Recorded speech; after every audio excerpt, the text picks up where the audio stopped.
I was raised in Southwest Idaho. My parents gave me an incredibly excellent start in my life, which I appreciated very much.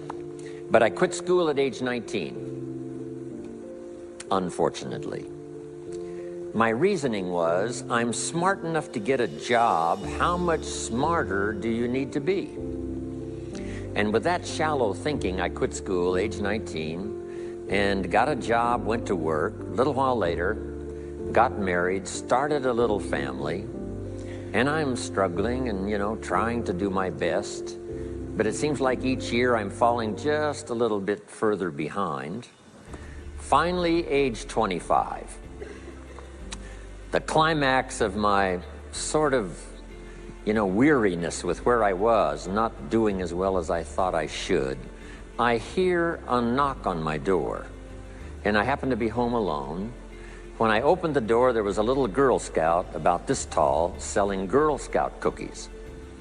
And she gave me the finest sales presentation I've ever heard. Girl Scouts around the world, no better organization. And we've got these cookies, only $2, several flavors.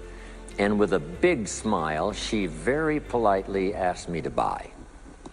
No problem, I wanted to buy. Big problem, I haven't got $2 in my pocket.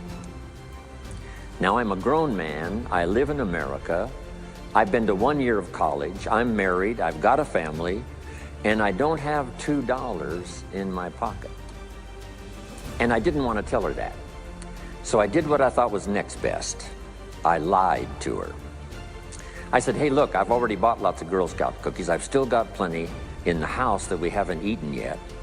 And she said, oh, that's wonderful, thank you very much. And she leaves. When she leaves, I say to myself, I don't want to live like this anymore. I mean, how low can you get lying to a Girl Scout? I mean, that's about as low as you can go. But I promised myself that day I was going to start my search of finding opportunity, finding somebody who could teach me and coach me on doing much better for myself and for my family and for my future.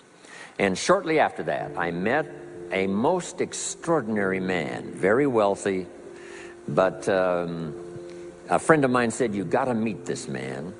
He's rich, but he's easy to talk to. He's got a unique philosophy of business and life. And the more he told me about this man, the more I said, I've got to meet. Powerful, accomplished executive lady in New York. Company invited me to come in. This lady was the vice president, extraordinary lady. I got to know her and I found out her story. I said, how did you get here? Big income. And she never went to college, never went to university. I said, how did you get here? Executive, powerful, income. She said, well, let me tell you part of the scenario. She said, when I was a young mother a few years ago,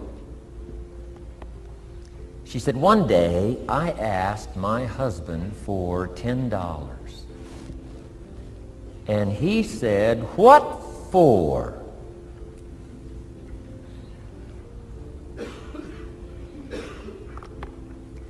She said, before that day was over, I decided I would never, ever ask again.